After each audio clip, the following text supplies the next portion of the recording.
All right, Anne. It feels like it's been a really long time because of your time off, but it's great to be back with you on Cultivating Courage. How you doing?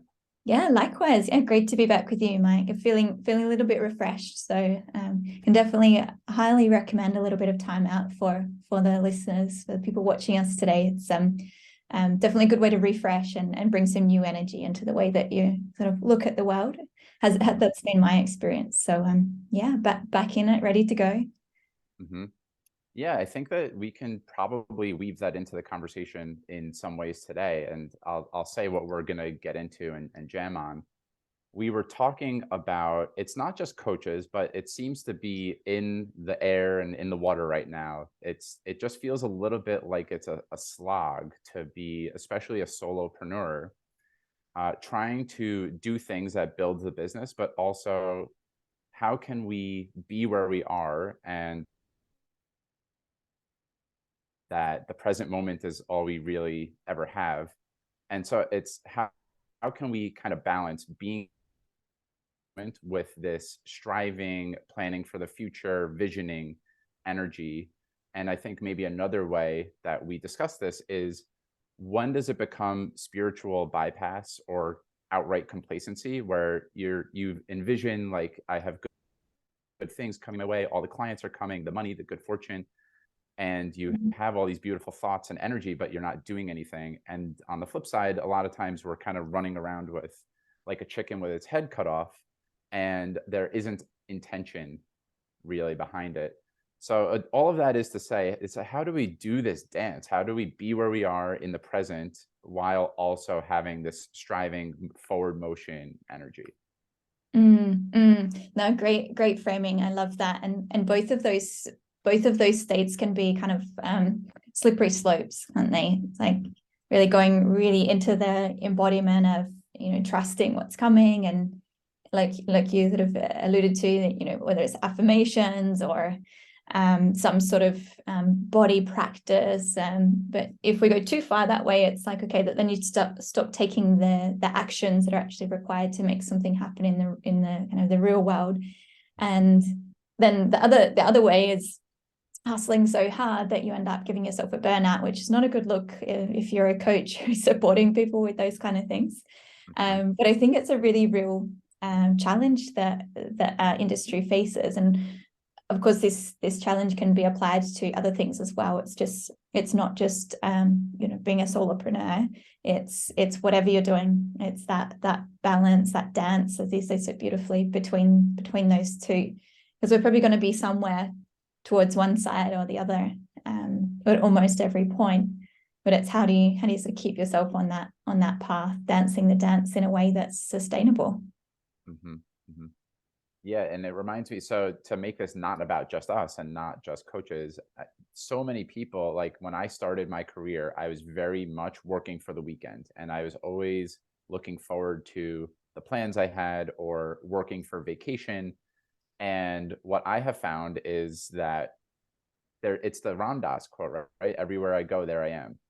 So Mm-hmm. if you can't if I wasn't cultivating the ability to really be in the moment, then all of the shit that was going on in my life was still present with me when I was on vacation. There's an expectation that if we grind now, we can bear the fruit of the rewards later. I know culturally that is certainly true for me. And to a certain extent, that it's a little bit true, but I know that over any duration of time, even just a few months, that's exhausting, right? Like it eventually, I don't know. I had there was a certain point where at my first job where and I think that I've named this in conversation before, that my body was basically shutting down on me. I was having a good time on the weekends, but it wasn't healthy. It wasn't sustainable. So anyway, I'll pause here. What comes up for you around this topic, whether it's personally or yeah, why has it been something that's been present in your mind? Yeah, well, I think particularly for me, and it's interesting. It's something a client asked me that just Mm, recently as well. When you're in the personal development space, especially, and I think it's really applicable to anywhere where your performance is being appraised on some level, and you're either getting rated or your remuneration is attached to what you're doing and how well you're performing, there's this constant sort of invitation to grow and to change. And so it's really like challenging yourself a little bit and go, am I just growing for the sake of growing because that's what I think that I should be doing? Or is this really like purposeful and intentional? And also, is it coming from a place of, I'm loving where I'm at and I'm choosing to allow more into my life, rather than it's not enough how I am, or I haven't got enough, or there's different sort of flavors of this, right? But that energy of deficiency or scarcity. So I think that's the thing that's been the biggest edge for me personally as well, because I'm surrounded by this stuff constantly, much like you are. That's the industry we're working in, and just really keeping check on yourself. And you brought in this brilliant idea of the check engine light, and it's like, well, what is the check engine light?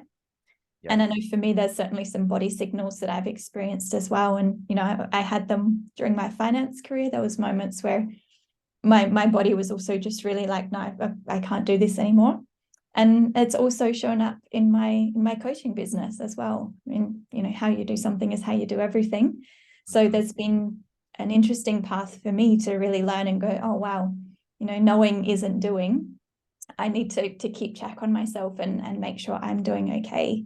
So the check engine light for me generally is this, I know I've let it go too far if there's sort of this full feeling, where it becomes very difficult to think, and I'm unable to sort of receive new information, unable to like show up and be present for my loved ones, those in my direct experience. So that's when I go, wow, that's sort of too far, right? We need to come back, need to rebalance.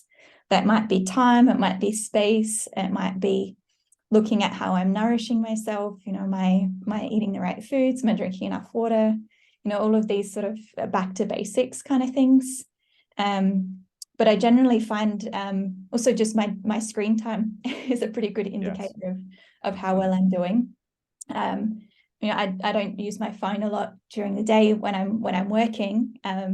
But if I'm picking it up and doing a little bit of scrolling, that starts to add up a little bit. And so if I get my notification every week and it says your screen time's up, it generally correlates to my well-being. So there's these little things that we can look for, whether it's some sort of device we've got or something internal about how we're showing up. I think that we've all got those check engine lights, those things where we know that we've kind of hit a mark.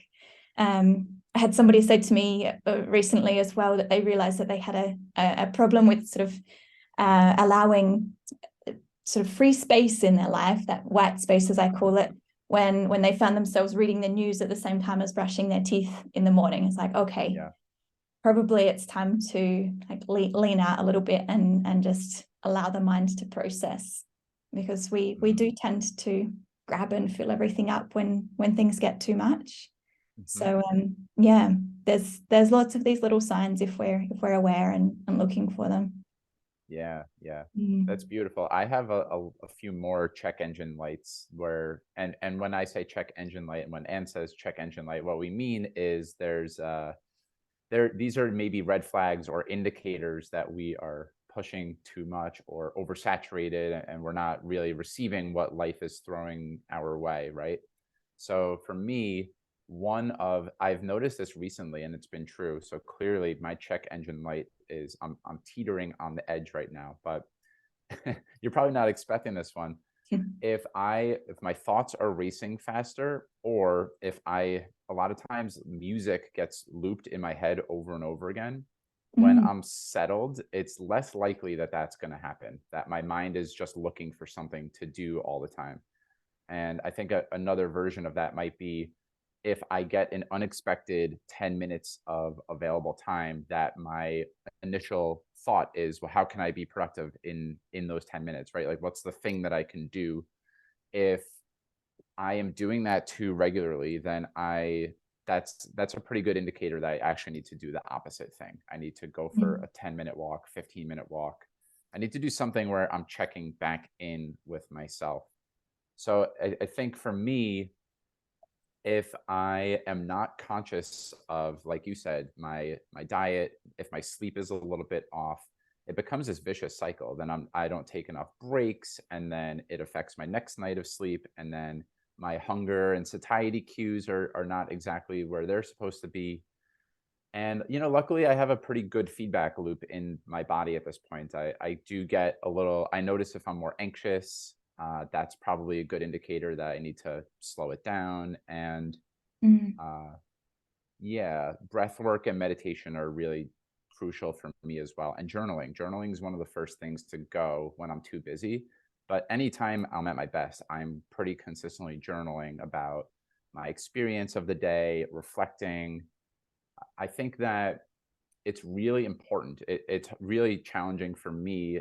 I'm very much a forward moving, and we've spoken about this, Anne, right? Like mm, our education system is very much you go to first grade so that you can go to second grade, so that you can go to third grade. So then eventually you go to a good school. So then you can have good jobs. So then you can get promoted. So then you can have a nice house. There's a very linear way that we develop. And I have to remind myself very often that building a business and life generally is not linear. mm, And it's my mind has trouble with that a lot of the time. But yeah, I think that it's when I remind myself of that, it's, hey Mike, you're doing just fine. Slow down, do what you can, break it down into something manageable. Your energy is the most important commodity that you have. It's the most important thing to manage. All the other things naturally fall into place when energy is being managed at its best. And yet I know all this to be really true, but it's as soon as I open LinkedIn or open my email, there's a natural tendency to just like, okay, I got to do this and I got to do this and then this. mm. So it takes really intentional effort, even for folks like us who are we're kind of preaching this for a living. Mm, yeah, yeah, absolutely. I love what you shared there, Mike, and I really relate to your sort of check engine light things as well. The racing thoughts, that tendency to grab and fill space when you've got even just a few minutes. Like, what can I do with this time? How can I make it Mm, worthwhile? And I think something really, really important that you pointed to is that the world is really set up in a way that encourages us to have this forward movement, and it's yeah, it's at least the first sort of 15, 20 years of our life are really characterized by that by default. And I think it's really quite funny when you think about it, that as adults then we go, okay, no, but I've got to keep going. And then if you're somebody like myself, I say, well, growth is one of my values. I love growing and learning and developing. But when you look at learning and growth, by definition, that does actually require some sort of confusion, some sort of friction mhm, in order to actually happen. Because if learning just happened quickly, we wouldn't really be learning anything. There's no new neural networks being formed. There's nothing that are going on cognitively. So learning by definition, it requires that friction that slows us down. And then we judge that and we go, well, I should be all the way over here by now. If I was doing things right, I'd be going over there. So I've got to do all these things that I think that I need to do to catch up. So there's these sort of inner conflicts that start to form, which is really interesting, I think, when you zoom out and look at it like that. And living with an internal conflict is really, really challenging. And that's why it can feel so good, actually, to sort of look at the other end of that pole, to really start leaning into some of the trusting aspects. And when you start getting into personal development, you start to look at these different concepts around, okay, how can we do things a little bit more sort of working smartly instead of working hard, and like you talked about the meditation, these kind of practices, it's all sort of leaning out, sort of slowing down to speed up. And that's why it can feel really good once you get into the groove of it, once you get over the initial sort of resistance. But then that's when the risk is that we go too far and sort of forget about that we do need to take actions in order to move forward, because that's part of the human experience. So mm, it's an interesting intersection when you get there. And what I see in my own experience, but also when I'm working with clients, it's this just being able to accept the idea that it's okay to stop in the first place. It's okay to kind of change gears and do things a little bit differently, like that.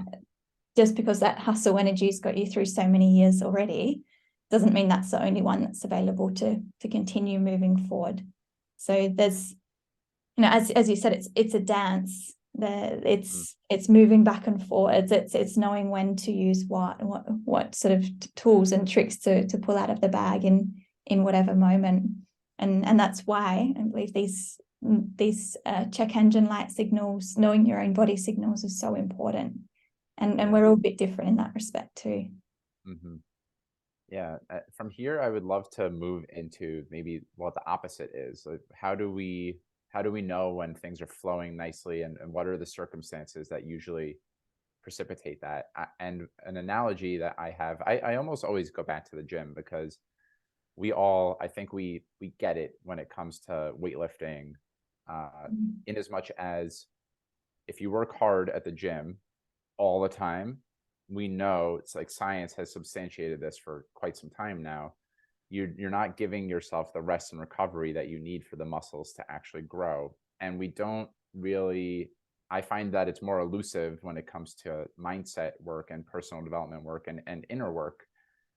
There's a insatiable hunger a lot of times that I notice in myself, and that I see with a lot of people, that there's always, like let's just keep going and going and going. There's always more inner work. And in some ways that's true, but I know that I'm at my best when I'm allowing space for that to be integrated, and ways for me to process what's happening instead of just doing all the time. So I'm curious, what are the opposite of check engine lights for you? What are some indicators that things are flowing nicely for you?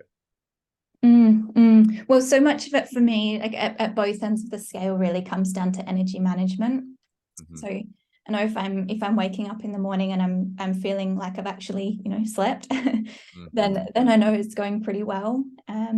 General tendency to be a little bit more sort of positive and see the glass half full. But, it's very cliche, but it's really understanding that internal dialogue that's going around. But being able to deal with mistakes or things that don't go as I anticipated they would, people not handling my like not getting too upset when people don't respond in the way that I want them to when I present like my needs. So just less sort of sensitivity, I think, and openness. Just that more confidence and knowing in my own belief, trust in my own sort of feelings and emotional landscape. Though all those things for me are sort of general indicators that things are going in the right direction, I'll say. But things are moving forward with more that sense of flow and ease that you speak to. So that doesn't necessarily depend on things going well, like practically. It's not like, oh, I achieved this thing, so now I feel good. But it's really just these general sort of base level well-being signs that are really important for me to keep tabs on. Yeah. And how about for you? What do you notice most? Yeah, there's certainly the same things, right? There's a little bit more ease. I wake up and feel rested. One of the things that you didn't say the word, but something that was definitely coming up for me is resilience. There's more of an ability to handle whatever curveballs are thrown my way. I don't take things as personally. I am taking committed action from a place of love instead of a place of scarcity, or if I don't do this, then I'm going to lose. I guess there's a fear-based way to do a lot of the same actions in my life. And it's not even that I'm changing that much. It's just that I'm doing it with more care and slower and with more ease. What else? And there's I had something and lost it. What are some of the other indicators that things are going well? Yeah, I just feel more connected to life, and that I'm moving a little bit slower. That's the simplest way to put it. It's there. I'm not in such a rush. I am living with more trust, more patience, more curiosity. Like if something happens that maybe isn't what I would have ideally liked to happen, I can get curious about it much more easily than if I'm in a more of a triggered or less filled up place. So I think it's interesting, like a lot of times, even when that happens, then my tendency might be like things are good, so now let's hit the gas, and then it becomes that dance again, and then I quickly sprint into, okay, done a little bit too much here, let's slow it down. So Mm.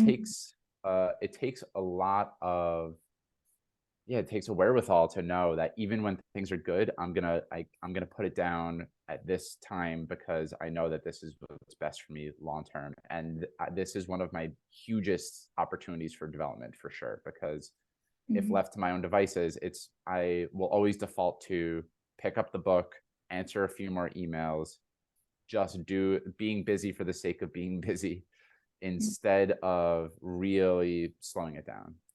Mm, yeah, absolutely. Yeah, and it's interesting, because a lot of people out there talk about the need to put boundaries in place. Things like, Mm, okay, I close my computer every day at 6 p.m. or earlier or later, whatever it is for you, and these kind of rigid things. But I tend to subscribe to those things a little less. mm, Because I'm somebody who by nature does sort of work in sort of ebbs and flows. There will be times when my energy is really on, but in a really sort of enjoyable way where I can create things very quickly, get a lot done all at once.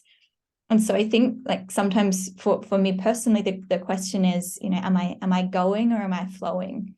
Like, am I mm, pushing and driving myself to do something, or is that really coming from a place of that inspired action and enjoyment of what I'm doing? So I try not to put too many rigid rules on and go, not, like, even if I'm flowing, boom, 6 o'clock, that's it, or boom, 5 o'clock, that's it, because I can really enjoy that process. And as long as that's not at the cost of, the kind of the rocks, like exercise, connection, mm, sleep, rest, these things that I know that I need for my well-being, then I think it's a perfectly reasonable thing to allow a little bit of spaciousness around that. mhm. But again, I think this is something that's really, really personal, and we get to test out for ourselves and see what works. Some people are a bit more cyclical, some people really like thrive in that structure and a little bit more rigidity.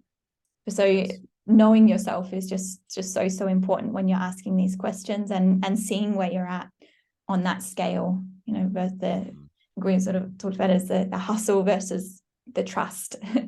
Yes. Where are you along that? How are you positioning your actions and your ways of being in relation to that? So Mhm. there's a lot of personal reflection stuff involved in that whole process. Yeah. Yeah. I would say personally working with a coach has been really helpful for that too, like getting things reflected back to me. And I do also think very much about, we've discussed this many times, that we are not separate from nature. We are nature. Humans are Mm. nature. And I very frequently come back to the image of either a tree and being really rooted and firmly grounded, but also expansive. And trees evoke patience for me. And because they evolve constantly over time, but it feels like it's very slow on a day to day, and then all of a sudden you realize that all the leaves are in blossom, or that right now it's almost winter time, that they're evolving to prepare for the winter. And I also think a lot about rivers. There's a natural flow to a river, that it's never in a hurry, but it's always moving nice and slow at whatever pace it needs to. Mm. And the more that I when I feel like I'm really in ease and flow, I feel like I'm a river almost. Mm. It might sound a little out there, but I feel like I am the river, right? That uh, it doesn't feel challenging to be moving through life when we're in that place, which Mm. is a little bit fleeting for me, but nonetheless, I do know what that feels like, and so I do have a foundation and a baseline there that's really helpful.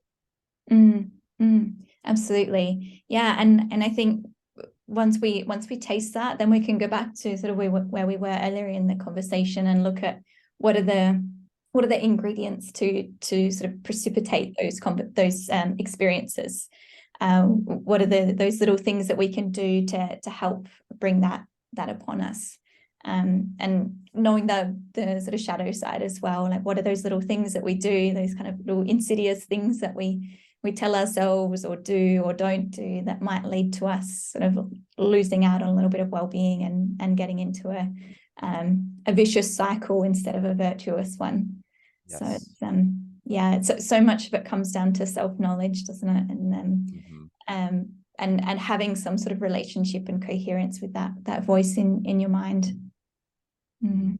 Reflection also is really helpful. I'm in touch with right now one of the first coaching exercises that I ever did when I hired a life coach. I reflected on one of the questions was, when have I felt the most serendipity, synchronicity, and ease in my life? And what exactly was I doing? Mm. And the point of this exercise isn't to figure out what your purpose is necessarily, or what, what was I put on this planet to do, but what are some things that make me come alive, and why am I not doing them if I'm not doing them? And how can I make space for them, even if it's just a few minutes every day? So one thing that we didn't mention, and that I think both of us, it continues to be an edge, is space for play. Mm. Space to do things that we enjoy just for the sake of doing that. I know that I'm also at my best when I don't have to think as much about play. I just do it. And another check engine indicator for me is if I am like, oh, I need to schedule some time for play, or I haven't done anything that was just for the sake of enjoyment in the past couple of weeks. What's going on here? Yeah, it's such an important one. And I think what's really interesting, if you really look at the physiology of that as well, because a lot of what we're talking about here, we haven't named it, but a lot of it is to do with stress and how our nervous system Yes. is going, right? And we're talking about evidence of a regulated nervous system versus a dysregulated one. And if you look at this the really very interesting model of polyvagal theory, they talk Mm, about not just rest and digest in terms of the sort of more calm arm of the nervous system, but stay and play. So mm, I think it's really, yeah, so much of it's in the nervous system and making those resources available for play. And it's definitely something, we've talked about it lots of times before, definitely an edge for me. It continues to be. And it's easier for me to get into rest and digest, it seems, than the sort of more expansive space of stay and play. And it's something I see show up for my clients as well. A lot of sort of self-judgment of, why can't I play with my kids? Why do I want to, rush through reading them a book at night? Like I just want them, want to get it done. And it's simply because those nervous system resources are not available to do that. So I think it's important to prioritize that, as you said, create a little bit of space, because quite often that's really the medicine that we need. That's the antidote, just allowing ourselves to naturally rebalance. Because as an organism, I mean, going back to the basics, we're always trying to come back to homeostasis on some level. And so space can be a really good thing to just schedule, create, and just allow it to happen, and put those circumstances, or the possibilities for those circumstances, in front of you. And yeah, I'm gonna take that on as a personal note to do yeah. more playing in the coming time as well. Had a bit of that in my break a couple of weeks ago, so that was nice. But there's always room for more, I think. Yeah. Mm. There's also, as we move towards close here, there's always an opportunity to identify what are some of the stories or beliefs that I have inherited, whether it's from my family or culturally, and what are the stories that I would like to be living into. I think that we definitely have a narrative in our culture that working hard and grinding is what's going to bring me the most peace and fulfillment in my life. And I have to always reflect on, whether it's with myself or with clients, what story do I actually want to live into? What would be the belief that I want to have with my relationship to work? Mm. And in America, we have a pretty gnarly relationship with work a lot of times. It's something that I have internalized, that it has to be hard. It's something that I'm going to suffer through. It's a means to an end. There's all sorts of scripts that I have internalized and inherited, and I'm constantly doing work to unpack what's the story that I actually want to be living into. It's interesting, isn't it? Like just the language there, because there's work, right? As in the paid, professional occupation, day job, but there's also the work, and Yeah. sometimes I wonder just whether that mix up in our minds creates some sort of resistance to actually moving through some of our stuff, because we're calling personal development also like work. But there's definitely that's definitely rings true for me, this relationship that you have with work. And I think it's something that we get to look at and challenge a little bit and see how we can make it something that we can be more positively engaged with, and something that we can sort of make our own, rather than feeling like we need to take on an identity. And it's like how can that act of work sort of fit inside of me and what I bring? So a Yeah. bit of role reversal there. So I think that's a great thing to mention, and presence, and see the opportunity in that as well. Awesome. And well, I have nothing else that I feel called to add to this conversation. Any closing thoughts, anything to tie this conversation in a bow? No, I'm all bowed out today, Mike. So no, I think we've covered a lot of ground. So yeah, I think just knowing yourself, knowing your signs is my sort of key takeaway, I think, from this conversation, and making sure that you've got those reflective processes in place to check yourself, whether that's a personal thing that you mentioned, journaling, or having a coach, having a therapist. I think those are really good tips from you, just to make sure that you have those things in place to help navigate, to help dance the dance. Yeah. Awesome. Well, to everyone who's tuned in, thank you as always for joining. Thank you, Anne, for just always having rich conversations with me, and yeah, sending everyone who's tuned in lots of love. Yeah, thanks, Mike, and lots of love to all.